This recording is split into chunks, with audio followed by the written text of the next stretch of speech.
The massive doors of the grand chamber opened with a sound that echoed through the halls like thunder. Director Sarah Chen walked forward with steady steps, her black suit crisp and professional. Behind her, 3 other human diplomats followed in silence. Their shoes clicked on the polished floor that seemed to stretch forever. Above them, the ceiling disappeared into darkness. Around them, hundreds of alien beings sat in elevated seats looking down at the humans like judges in a courtroom. Some had scales, others had fur, and some looked like nothing Sarah had ever imagined in her worst nightmares. But she kept her face calm and her back straight. This was Nexus Prime, the capital world of the Galactic Council. Humanity had dreamed of this moment for generations. First contact, recognition, a place among the stars. Sarah had prepared her speech for months. She had practiced every word, every pause, every gesture. The Velcrin Imperium representative stood at the center of the chamber. His name was High Commander Zarthun, and he was tall, nearly 3 meters high. His skin was deep purple and covered in ridges that looked like armor. His eyes glowed with a faint red light. When he spoke, his voice filled the entire chamber without any visible microphone. "Humans of Earth," Zarthun said, his tone dripping with something that sounded like amusement. "We have reviewed your request for sovereign membership in the Galactic Council. We have studied your species, your history, your technology." Sarah felt her heart beat faster. This was it, the moment that would define humanity's future among the stars. "We find your request entertaining," Zarthun continued. Several alien species in the chamber made sounds that might have been laughter. "You have barely mastered faster than light travel. Your ships are primitive. Your weapons are crude. Your understanding of the universe is limited." Sarah's jaw tightened, but she remained silent. Let him finish, she told herself. Then respond with dignity. "Therefore," Zarthun said, raising one clawed hand, "the Council offers humanity a choice. You may become a client species under the protection and guidance of the Velcrin Imperium. You will provide resources and labor. In return, we will protect you from the dangers of the galaxy. We will teach you. We will civilize you." The word civilize hit Sarah like a slap. She had read enough history to know what that word meant when a stronger power used it against a weaker one. It meant slavery with a prettier name. "And if we refuse this generous offer?" Sarah asked, her voice cutting through the chamber like a blade. Zarthun's mouth twisted into what might have been a smile. "Then you will face corrective measures. The Council maintains order in the galaxy. Species that refuse to join the order must be corrected, for the good of all." Sarah took a deep breath. She had hoped for friendship. She had prepared for negotiation. But she had also prepared for this. "The people of Earth thank the Council for their consideration," Sarah said, her voice steady and clear. "But we reject both options. Humanity will not bow. Humanity will not surrender our freedom. We request recognition as equals, as a sovereign species with full rights and voting privileges. Nothing less." The chamber fell silent. It was the kind of silence that felt heavy, oppressive. Sarah could feel hundreds of alien eyes staring at her. Then the laughter started. It began with a few species, then spread like a wave through the chamber. Some laughed in high-pitched squeals. Others made deep rumbling sounds. But they all laughed. Zarthun did not laugh. He simply stared at Sarah with those glowing red eyes. When the laughter finally died down, he spoke again. "In 3,000 years, no species has defied the Council and survived," he said softly. "What makes you think humanity will be different?" "Because we choose to be," Sarah replied. "Because freedom is worth fighting for. Because we would rather die standing than live on our knees." More laughter filled the chamber. Zarthun raised his hand and the laughter stopped immediately. "Very well," he said. "Humanity has made its choice. The Council will respond appropriately. You have 30 standard days to reconsider. After that, a fleet will be dispatched to the Sol system to enforce Council law." Sarah felt her stomach drop, but she kept her expression neutral. "How many ships?" she asked. 200 warships," Zarthun said. "More than enough to handle one small primitive fleet." He paused, then added with obvious contempt, "After all, one fleet cannot stop us." Sarah nodded slowly. She turned to leave, her delegation following her. As they walked toward the massive doors, Sarah heard more laughter and comments in dozens of alien languages. She understood none of them, but she knew they were mocking humanity. As the doors closed behind them, one of her aides, a young man named Thomas, whispered urgently, "Director Chen, what do we do? We cannot fight 200 ships. We only have 47 vessels capable of deep space combat." Sarah stopped walking and turned to face her team. In the privacy of the corridor, She allowed her mask to slip just a little. Her eyes were hard as steel. "We do what humanity has always done when faced with impossible odds," she said quietly. "We adapt. We innovate. We fight dirty if we have to, and we make them regret underestimating us."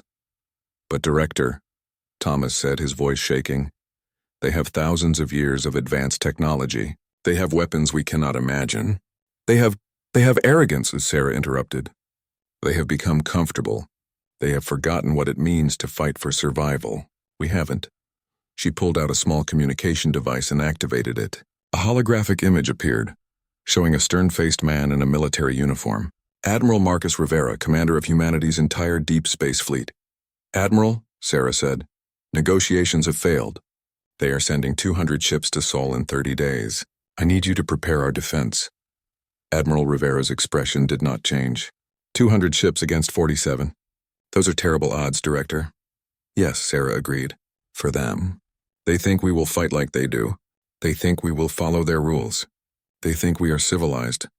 A thin smile appeared on Rivera's face. It was not a pleasant smile. "I understand, Director. We will be ready." The communication ended. Sarah looked at her team. "Get to the transport ship. We are leaving Nexus Prime immediately. We need to get back to Earth and prepare." As they rushed through the corridors of the alien station toward their ship, Sarah thought about Zarthun's words. "One fleet cannot stop us." He had said it with such confidence, such certainty. He believed it completely. Sarah hoped he would live long enough to realize how wrong he was. Humanity had spent centuries perfecting the art of war. They had fought each other in conflicts that devastated continents. They had created weapons that could destroy entire worlds. They had learned every dirty trick, every tactical innovation, every way to kill that the human mind could imagine. And then they had agreed to never use those weapons again, to be better, to be civilized. They had put those weapons away and promised to be peaceful, but the key word was promised. And a promise could be broken when survival was at stake. The galaxy was about to learn a hard lesson. Humanity was not like other species. Humanity did not evolve to be the strongest or the fastest or the most advanced. Humanity evolved to be the most stubborn, the most creative, and the most terrifyingly persistent species on Earth. And now they were bringing that legacy to the stars. The war was coming, and the Galactic Council had no idea what they had just unleashed. Admiral Marcus Rivera stood in the command center of Earth's military headquarters, staring at the holographic display that showed the Sol system. 23 days had passed since Director Chen had returned from Nexus Prime. 23 days of frantic preparation. 7 days remained before the Galactic Council's punishment fleet would arrive. Around him, dozens of officers worked at their stations, coordinating the defense of humanity's home system. The room hummed with quiet efficiency, but Rivera could feel the tension in the air. Everyone knew what was coming. Everyone knew the odds. "Admiral, the last of the orbital defense platforms is now online," reported Commander Jackson, a tall woman with short gray hair. "All 8 stations are armed and ready." "Good," Rivera said. "What about the asteroid field modifications?" 70% complete, sir. Engineering teams are working around the clock. We will have at least 50 asteroids equipped with railgun batteries and enough ammunition to make the Council regret coming here." Rivera nodded. The plan was insane by any reasonable military standard. But then again, nothing about this situation was reasonable. Humanity was about to face an enemy with technology centuries beyond their own, with numbers that made victory seem impossible. So they would not fight reasonably. They would fight like humans. "Status of the fleet?" Rivera asked. "All 47 ships are ready, sir," Jackson replied.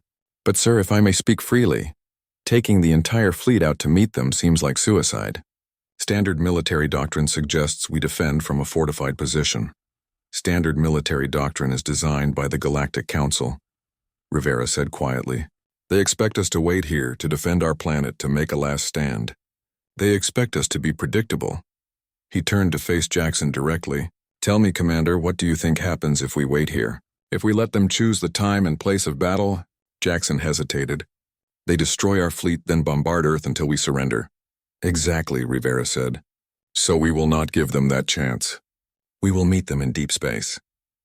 We will hit them when and where they do not expect. We will make them fight our kind of battle, not theirs. A new voice spoke from the doorway. You mean we will ambush them like pirates? Captain Yuki Tanaka stepped into the command center. She was short and slim, with sharp eyes that missed nothing. She commanded humanity's newest and most experimental ship, the Shadow of Terra. Pirates, guerrillas, terrorists, call it what you want, Rivera said without shame. The Council thinks they are coming here to punish primitives. They think this will be easy.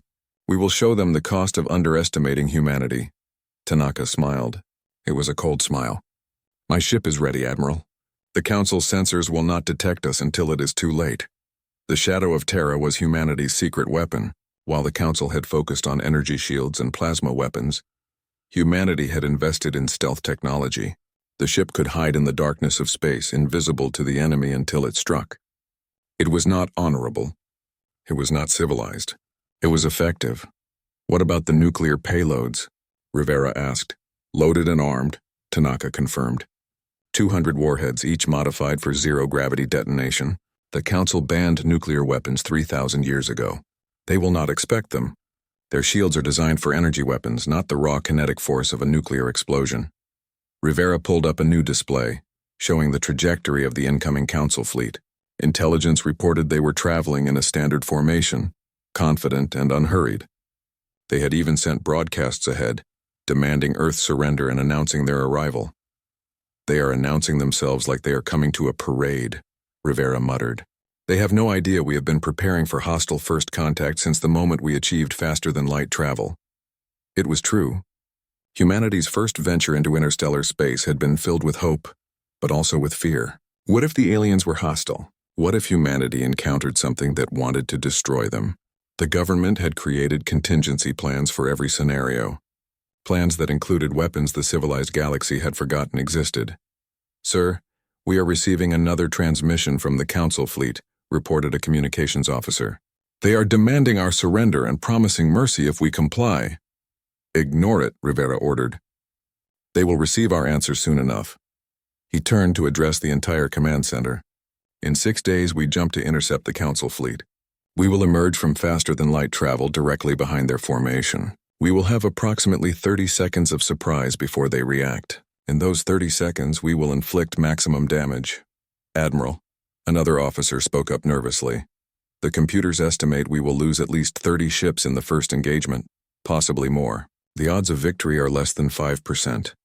The computers also said it was impossible to colonize Mars, Rivera replied. The computers said faster-than-light travel would take another century to develop. The computers said a lot of things that turned out to be wrong. Do you know why? The officer shook his head. Because computers cannot account for human stubbornness, Rivera said. Because when humans are told something is impossible, they take it as a challenge. Because we do not fight for victory. We fight because we refuse to lose. He looked around the room at the faces of his officers. Young and old, experienced and new from every nation on Earth. They were terrified, he could see it in their eyes. But they were also determined. The Council expects us to surrender or die quickly, Rivera continued. Instead, we will make them bleed for every meter of space. We will make them afraid. We will show them that humanity does not go quietly into the night. Sir, what if we lose? Someone asked. Rivera was silent for a moment. Then he said, if we lose fighting. And even in death, we will hurt them so badly that no other species will ever be enslaved by the Council again. We will be remembered as the species that refused to bow. The room was silent. Then slowly officers began to nod. They understood. This was not about survival anymore. This was about defiance. This was about proving that humanity could not be broken. Captain Tanaka, Rivera said, your mission is critical. Once the main battle begins, you will use the chaos to infiltrate their formation. Find their command ships. Plant your nuclear mines. When they detonate, the Council's command structure will collapse. Understood, Admiral, Tanaka said. My crew is ready to die if necessary. Let us hope it does not come to that, Rivera said. But if it does, make your deaths count. Over the next 6 days, the Sol system transformed into a fortress. Every military vessel was armed and supplied. Civilian ships were evacuated to Mars and the outer colonies. Earth's orbital platforms bristled with weapons that had been hidden in storage for decades, waiting for this moment. Humanity had shown the galaxy its peaceful face for so long that everyone had forgotten the species that climbed to the top of Earth's food chain was a predator. a persistence hunter that chased its prey until the prey collapsed from exhaustion, a tool user that turned everything around it into a weapon.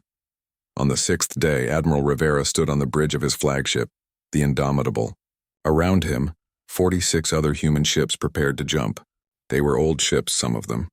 Not as fast as Council vessels, not as powerful, but they were crewed by humans who had something the Council did not expect: desperation, creativity, and the absolute refusal to accept defeat. All ships report ready. Admiral, Commander Jackson said. Rivera took a deep breath. Send a message to Earth. Tell them we go now to defend our home. Tell them we will not surrender. Tell them that whatever happens, humanity will be remembered. Message sent, sir. Good. Rivera looked at the view screen showing the stars. Somewhere out there, the Council fleet was approaching, confident and arrogant. In a few moments, humanity would teach them a lesson they would never forget. All ships, Rivera said quietly. Jump. The stars stretched and twisted as the human fleet entered faster than light travel. When they emerged, they would be behind the enemy, weapons armed, ready to strike. The galaxy thought humans were primitive, weak, easy to defeat. They were about to learn the truth. Humanity did not fight fair. Humanity fought to win, and when humans fought for their survival, they became something terrifying. Admiral Krenvok of the Galactic Council fleet sat in his command chair feeling bored. The journey to the Sol system had been long and uneventful. 200 warships traveling together made an impressive sight, but it also meant nothing would dare attack them. Pirates knew better. Hostile species knew better. Even the wild predators that sometimes hunted in deep space avoided fleets this large. The humans would know better too. Once they saw what was coming for them. Krenvok was a member of the Thek species, amphibious beings with blue-green skin and large eyes adapted for underwater vision. He had commanded fleets for 40 years, fighting rebels and enforcing council law across dozens of systems. This mission was supposed to be simple, a show of force. The humans would see the fleet, realize resistance was futile, and surrender. Then Krenvok could return home and receive another commendation for a job well done. Maybe he would finally be promoted to High Admiral. Maybe he would be given command of an entire sector. This easy victory would look good on his record. Admiral, we are approaching the outer boundary of the Sol system, reported his tactical officer. Estimated arrival at Earth in 6 hours. Maintain standard formation, Krenvok ordered lazily. Have we detected the human fleet? Negative, sir. Their ships appear to be hiding near their planet. Standard defensive posture for an inferior force. Krenvok nodded. Of course the humans were hiding near Earth. Where else would primitives go when faced with overwhelming power? They would cluster around their homeworld like children hiding behind their mother. Prepare a surrender demand, Krenvok said. Something simple. They are primitives after all. We do not want to confuse them with complex language. Yes, Admiral. Krenvok leaned back in his chair, already thinking about the celebration after this mission. Then alarms screamed throughout the bridge. Red lights flashed. Officers shouted in panic. What is happening? Krenvok demanded, sitting up straight. Sir, multiple contacts emerging from faster-than-light travel. Behind us! They are right behind us! Krenvok stared at the tactical display in disbelief. The human fleet had not waited near Earth. They had jumped ahead and positioned themselves behind the Council formation. It was insane. It was suicidal. Ships that emerged from faster-than-light travel needed time to stabilize their systems before fighting. Everyone knew that. It was basic military science, but the humans were not waiting to stabilize. They were firing immediately. Evasive maneuvers, Krenvok shouted. Return fire. But it was too late. The first wave of human weapons struck before most Council ships could react. Krenvok watched in horror as 3 ships on his tactical display simply vanished, torn apart by weapons moving at a significant fraction of light speed. What are they firing? He demanded. Those are not energy weapons. Kinetic projectiles, sir. Solid metal moving at extreme velocity. Our shields are designed for plasma and laser weapons. They are not stopping solid matter effectively. Krenvok felt cold fear settle in his stomach. The Council had banned kinetic weapons centuries ago. They were considered wasteful and inefficient compared to energy weapons. But now he understood why the ancient weapons had been feared. A chunk of metal moving fast enough did not need to be efficient. It just needed to hit. Rotate shields to maximum forward density, Krenvok ordered. Prepared. Another alarm. More ships dying. 7 now. 10. 15. The human fleet was tearing through his formation like predators through a herd of prey animals. Sir, the humans are using nuclear weapons, the tactical officer screamed. Multiple detonations across the fleet. That is impossible. Nuclear weapons have been banned for 3,000 years. Their electromagnetic pulse will disable our ships. I know, sir. But they are using them anyway. The view screen showed the battle, and it looked like nothing Krenvok had ever seen. The humans were not fighting like a proper military force. They were not maintaining formation. They were not following any recognizable tactical doctrine.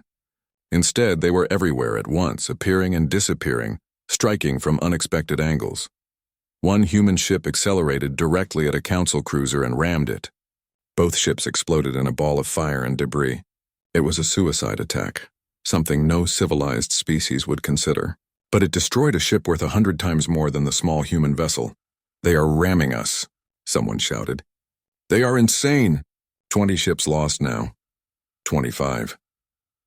Krenvok tried to restore order, but his fleet was in chaos. Captains were panicking. Ships were breaking formation, trying to escape the humans who fought like demons. Then something new appeared on the sensors. A ship that had not been there before materializing in the middle of the council formation, as if it had been invisible. Where did that come from? Krenvok demanded. Before anyone could answer, the mysterious ship released dozens of small objects. They drifted through space, looking harmless. Then they exploded. Nuclear explosions, dozens of them, right in the heart of the council fleet. The bridge shook violently. Screens went dark. Emergency lighting activated. When the systems came back online, Krenvok saw that another 15 ships were gone or crippled. Find that stealth ship, he ordered. Kill it now. But the mysterious human ship was already gone, vanished back into the darkness of space. The humans had stealth technology. Of course they did. They had primitive technology everywhere except where it mattered. They had focused all their innovation on ways to kill. Admiral, we have lost 40% of the fleet, his second officer reported, his voice breaking. We need to retreat. No. Krenvok slammed his fist on the armrest. We are the Galactic Council. We do not retreat from primitives. Sir, they are not fighting like primitives. They are using weapons we have never seen. Their tactics make no sense. They are sacrificing their own ships to destroy ours. It was true. The human fleet had lost ships too. Krenvok could see at least 12 human vessels destroyed or badly damaged on his sensors, but the humans did not seem to care. They just kept attacking, kept fighting, kept killing. A new wave of missiles streaked toward the council fleet. But these were different. They moved erratically, changing course, avoiding defensive fire. Some were decoys. Some were real. Some split into smaller missiles. The Council's point defense systems could not keep up. They are using artificial intelligence to guide their weapons, the tactical officer said. That is illegal. AI weapons are banned by Council law. Krenvok laughed bitterly. The humans did not care about Council law. They were using every forbidden weapon, every banned tactic, every dirty trick that civilized species had agreed to abandon, and it was working. Sir, the command ship's sovereign is destroyed. Admiral Pelthex is dead. The carrier fleet Harmony is breaking apart. We have multiple hull breaches on decks 5 through 12. Reports flooded in, each one worse than the last. The Council fleet was dying. Ships that had survived 100 battles were being torn apart by a supposedly primitive species. Krenvok watched a human destroyer charge directly at his flagship. His weapons fired, hitting the small ship again and again, but it kept coming, armor burning, hull breaching, crew probably already dead. It slammed into his ship's shield generator, destroying itself and taking the generator with it. Without shields, his flagship was vulnerable. Retreat, Krenvok said quietly. Sir? His second officer asked. I said retreat, Krenvok shouted. Send the signal. All ships jump to faster-than-light travel. Get us out of here! The surviving Council ships began to jump away, fleeing the battle. Out of 200 ships, only 23 escaped. 177 ships had been destroyed or captured in less than an hour. As Krenvok's ship prepared to jump, he looked at the view screen one last time. The human fleet was still there, battered but not broken.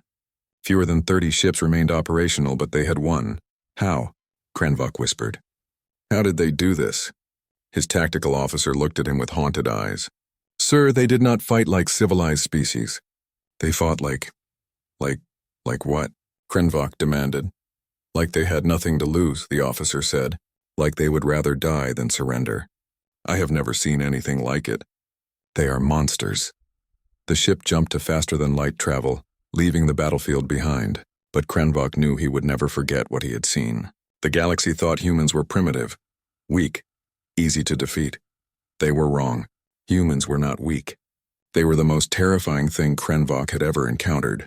They were a species that had turned warfare into an art form, that had created weapons specifically designed to kill, that fought without honor or mercy. As the ship traveled through the darkness between stars, Krenvok recorded his final log entry. They do not fight like civilized species, he said, his voice shaking. They fight like demons. The Council has awakened something terrible. May the universe have mercy on us all. The Grand Chamber of the Galactic Council had never been this chaotic. Representatives from 47 species shouted at each other in dozens of languages. Translators struggled to keep up. Security officers stood nervously at the doors, unsure if they should intervene. High Commander Zarthun stood at the center of the storm, his purple skin darker than usual with rage. The holographic display behind him showed the wreckage of the Council's punishment fleet. 177 ships destroyed, thousands of crew members dead, the worst military defeat in 3,000 years. Silence. Zarthun roared, his voice amplified through the chamber. The arguing slowly died down. We are the Galactic Council. We will not behave like animals. A representative from the Minnow Collective, a small species that looked like floating jellyfish, spoke in a trembling voice. High Commander, how is this possible? The humans had only 47 ships. We sent 200. How did they win? Zarthun's claws dug into the podium. They cheated. They used banned weapons, nuclear bombs, kinetic weapons, artificial intelligence. They fought without honor, without following the rules of civilized warfare. But they won, said the representative from the hive mind, a species of insect-like beings. Rules mean nothing to the dead. Perhaps we underestimated them. Underestimated? Zarthun snarled. They are primitives. Lucky primitives. They caught our fleet off guard. Next time we will be ready. Next time we will bring enough force to crush them completely. Director Chen's voice cut through the chamber transmitted from Earth. There will not be a next time, High Commander. Not on your terms. Zarthun spun to face the communication screen where Chen's image appeared. You dare speak here? You have no right to address this council. I have every right, Chen replied calmly. We defeated your fleet. We have captured 7 of your ships intact. We have your technology now. We have your weapons. And we are not waiting for you to attack again. She pressed a button and new images appeared. Images of human ships attacking council outposts in distant systems. Images of council supply depots burning. Images of human soldiers raiding council facilities. What is this? Demanded the representative from the Crystal Collective. This is war, Chen said simply. You wanted to make us slaves. We refused. You sent a fleet to punish us. We destroyed it. Now we are taking the fight to you. Every day we grow stronger. Every day we learn more about your technology. Every day we become more dangerous. Impossible, Zarthun said, but his voice sounded less certain. You cannot attack across the galaxy. You do not have the resources, the ships, We are humans, Chen interrupted. We adapt. In the 3 months since your fleet attacked us, we have built 40 new ships using your captured technology. In 6 months we will have 100. In a year we will have 500. How many ships can you afford to lose, High Commander? The chamber fell silent. The mathematics were terrifying. The humans were small now, but they were growing fast. And they had proven they could fight with a ferocity the Council had forgotten existed. On a distant world called Vereen Station, Commander James Okafor of Human Special Forces crept through darkened corridors. His team of 12 soldiers moved silently behind him, their weapons ready. They wore stolen Council uniforms and carried forged identification. Target is 3 levels down, whispered Sergeant Park, consulting a stolen datapad. Security is light. They do not expect anyone to attack this deep in Council space. They should learn to expect the unexpected, Okafor replied with a grim smile. That is lesson 1 about fighting humans. They reached a sealed door marked with alien symbols. According to their intelligence, beyond this door was a prototype faster-than-light engine that could revolutionize space travel. The Council had been developing it for years. Now humanity would steal it. Charges set, reported Corporal Williams. Ready to breach. Do it, Okafor ordered. The explosion was small and precise, blowing the door off its hinges without causing widespread damage. The team rushed inside, finding 3 alien engineers staring in shock. Hands where we can see them, Okafor said in the Council's common language. We are not here to hurt you. We just want the engine.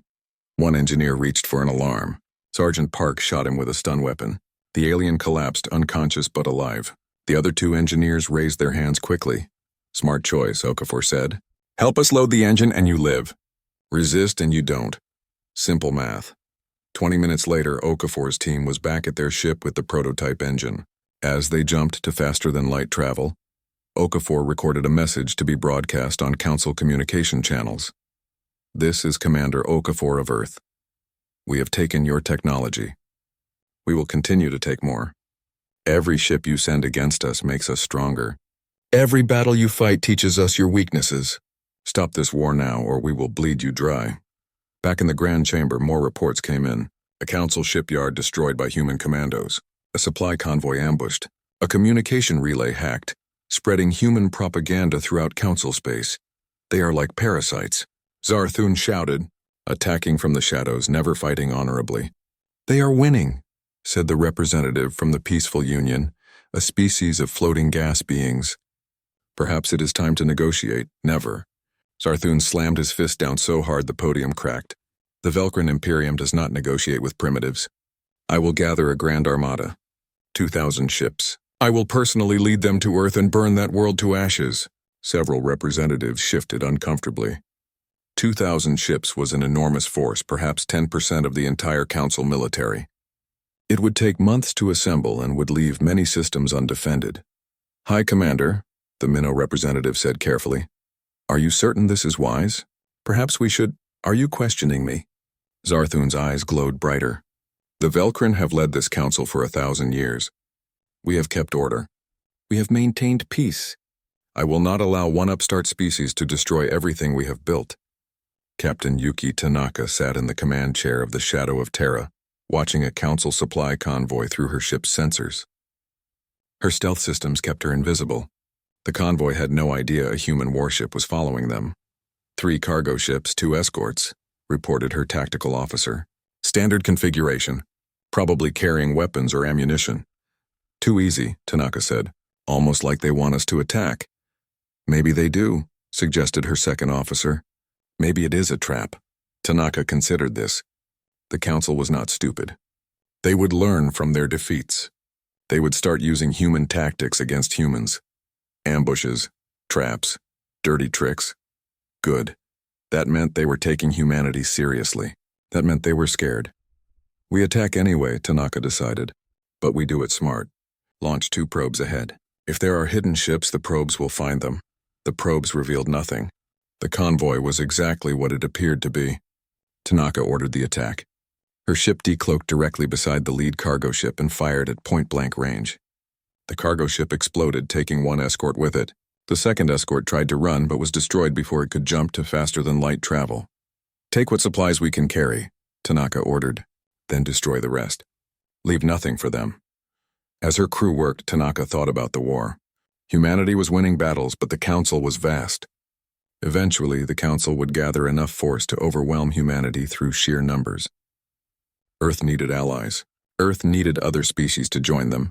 And surprisingly, they were starting to appear. On a planet called Rixtal, the local government had secretly contacted Earth.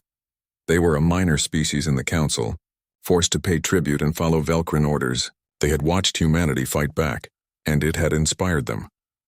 We cannot fight openly, their leader had said in the message, but we can share intelligence. We can provide resources. We can help in secret, because you showed us something we had forgotten. That it is possible to resist, that the strong can be defeated. Similar messages came from 6 other species, small ones, weak ones, species that had been bullied and controlled by the Council for generations. They could not fight, but they could help. And that help was valuable. Director Chen shared this information with her advisors on Earth. The Council is not as united as they pretend, she said. Many species fear the Velcrin. Many species would prefer independence. We can use this. But they are gathering a massive fleet, Admiral Rivera pointed out. 2,000 ships. Even with our new technology. Even with our tactics that many ships could overwhelm us. Then we make sure they never reach Earth, Chen said. We hit them before they are ready. We destroy their shipyards. We sabotage their supplies. We make them so paranoid that they see humans in every shadow. Rivera smiled. Psychological warfare. Make them afraid to leave port. Make them doubt every order, every sensor reading, every supposedly safe route. Exactly, Chen agreed. We cannot match their numbers. But we can match their fear. And fear is a powerful weapon. Across the galaxy, the balance of power was shifting. The Council still had superior numbers and technology. But humanity had something more important. They had the will to fight. They had the creativity to innovate. And they had proven that the mighty could fall. The Grand Armada was gathering. 2,000 ships preparing to end humanity once and for all. But humanity was preparing too. And they were bringing every Admiral Marcus Rivera stood on the bridge of his flagship, looking at the tactical display with grim satisfaction. 6 months had passed since the first battle. 6 months of preparation, of building, of turning the Sol system into something the galaxy had never seen before. A trap designed by the most creative killers in the universe. Final status report. Rivera ordered. Commander Jackson pulled up the data. All defensive platforms online. 300 asteroid-mounted railguns ready. 5,000 nuclear mines positioned throughout the outer system, disguised as debris. 250 automated missile platforms hidden in the asteroid belt. 97 active warships, including the new builds. And the stellar torpedoes are ready. Rivera nodded slowly. The stellar torpedoes were humanity's ultimate weapon, and they terrified even the humans who had built them. Devices that could cause a star to erupt in a controlled nova, releasing energy equivalent to 1 billion nuclear bombs. The Council thought they were a bluff. They were about to learn otherwise. Enemy fleet status? Rivera asked. Approaching the outer system now. Exactly 2,000 ships in formation. High Commander Zarthun is leading them personally aboard the flagship Domination. Rivera allowed himself a cold smile. Zarthun had let his pride blind him. He wanted to crush humanity personally. He wanted to watch Earth burn. That arrogance would be his downfall. All ships, battle stations, Rivera ordered. This is it.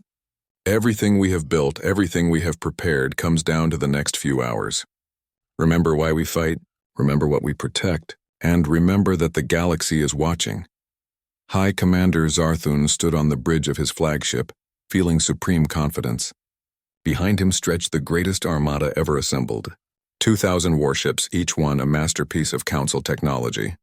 Shields that could withstand nuclear blasts. Weapons that could vaporize mountains. Engines that could cross light years in days. The humans had fought well in their first battle. They had used surprise and forbidden weapons to win against a small force. But this was different. This was overwhelming power. This was inevitable victory. We are entering the Sol system, reported his tactical officer. No sign of the human fleet. They are hiding near their planet again. Zarthun laughed. Of course they are. They know they cannot win. They are making a final stand at their homeworld. How predictable, how primitive. Sir, our sensors are detecting unusual debris patterns in the outer system. Should we investigate? No, Zarthun said dismissively. We do not have time for debris. We have a planet to conquer. The Armada pressed forward, entering deeper into the Sol system. Zarthun was already planning his victory speech. He would broadcast it throughout the galaxy, a reminder that the Council could not be defied. Then the debris started shooting. Sir, the debris fields are hostile. They are disguised weapons platforms. Asteroids that had seemed natural suddenly rotated, revealing massive railguns. They opened fire simultaneously, launching projectiles at incredible velocity. 3 ships at the front of the formation exploded immediately. Shields up. Return fire, Zarthun ordered. But the platforms were scattered throughout the system. The Armada's weapons destroyed some, but others kept firing. And they were just the beginning. Sir, multiple contacts. Thousands of small objects approaching. They appear to be nuclear explosions lit up space like new suns. Mines hidden in the debris field detonated, tearing through shields that had been designed for different weapons. The front ranks of the Armada dissolved in fire. Change course. Avoid the mines, Zarthun shouted. The Armada tried to maneuver, but the minefield was vast.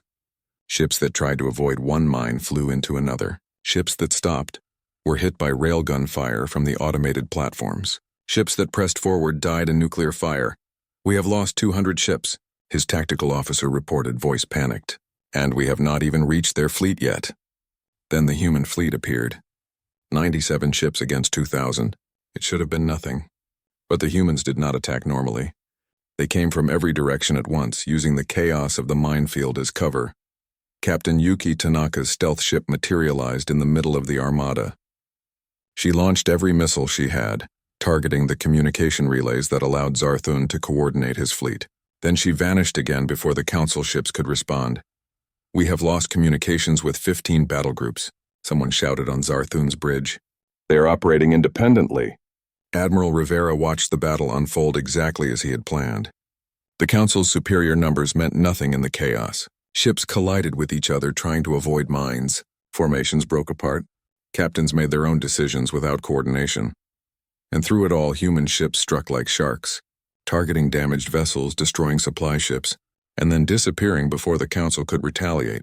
"Sir, they are requesting to use the stellar torpedoes," Commander Jackson reported. "Should we authorize?" Rivera hesitated.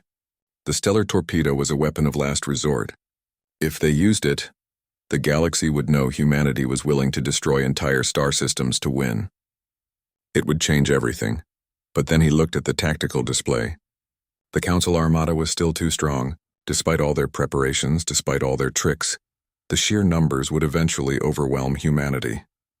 "Authorize it," Rivera said quietly. "Let them see what happens when you threaten humanity's survival." The message went out to a small ship positioned near a red dwarf star called Ross 128. The star had no planets, no colonies, no life. It was perfect for a demonstration. The stellar torpedo launched. It penetrated deep into the star's core and detonated. The device did not explode in the traditional sense. Instead, it disrupted the delicate balance of nuclear fusion that kept the star stable. The star began to die, but it did not die quietly. Across the galaxy, every telescope, every sensor, every species with eyes turned to watch as Ross 128 erupted. The star's outer layers exploded outward in a massive burst of radiation and plasma. It was not a true supernova, but it was close enough. The energy released could be measured in numbers that humans had no names for, and humanity broadcast a simple message to the Council fleet. "Leave the Sol system now, or your homeworlds burn next." This is not a bluff. This is not a threat. This is a promise. On his flagship, Zarthun stared at the readings in disbelief. They had actually done it. The humans had weaponized a star. It was insane. It was unthinkable. It was the act of a species that had absolutely nothing to lose. "Sir, we must retreat," his tactical officer begged. "If they use one of those weapons on our sun, the entire Velcrin Imperium dies." "No," Zarthun roared. "We do not retreat. All ships forward. Crush them." But his captains were not listening anymore. They had seen what humanity was willing to do. They had lost friends in the minefield. They had watched the star die, and they were afraid. One by one, ships began to break formation. Some jumped to faster-than-light travel, fleeing the system. Others simply stopped fighting, their crews refusing to continue. The armada was dissolving. "Cowards," Zarthun screamed. "All of you! Fight, fight!" A human destroyer appeared directly in front of his flagship. It was damaged, leaking atmosphere, clearly near destruction. But it kept coming, accelerating to ramming speed. "Destroy it," Zarthun ordered. His weapons fired, tearing the small ship apart. But it had already launched one final weapon. A single nuclear missile aimed directly at his flagship's bridge. The missile struck. Shields failed. Armor buckled. The bridge of the Domination tore open, exposing it to vacuum. Zarthun had one moment to feel the cold of space before his body froze. The last thing he saw was the human ship, destroyed but victorious. They had killed him with their last breath. Typical humans, refusing to lose even in death. With Zarthun dead and the armada in chaos, the remaining council ships surrendered. Some ran, some gave up. None kept fighting. Out of 2,000 ships, fewer than 800 survived. It was a catastrophic defeat. On Earth, people watched the battle on screens and celebrated in the streets. They had won. Against impossible odds, with inferior numbers, humanity had defended their home. Director Sarah Chen addressed the Galactic Council for the final time. She stood in the Grand Chamber, no longer asking for permission but taking what humanity had earned. "The war is over," she said simply. "Humanity will be granted full council membership with all rights and privileges. The Velcrin Imperium will be stripped of military command. Any species that wishes to leave the council and join humanity as an independent ally is welcome to do so." "And if we refuse?" asked one of the remaining Velcrin representatives, his voice weak. Chen smiled coldly. "Then we demonstrate the stellar torpedo again. On a star that matters. Your choice, the council voted. Humanity was accepted as a full member. The Velcrin were censured. 6 minor species immediately requested independence and alliance with Earth. The galaxy would never be the same." Admiral Rivera stood looking at Earth from his ship's view screen. The planet glowed blue and green and beautiful in the darkness of space. So much had been sacrificed to protect it. So many had died. But humanity had survived. Commander Jackson approached him. "Sir, final casualty reports. We lost 62 ships in the battle. 8,000 crew members dead. 20,000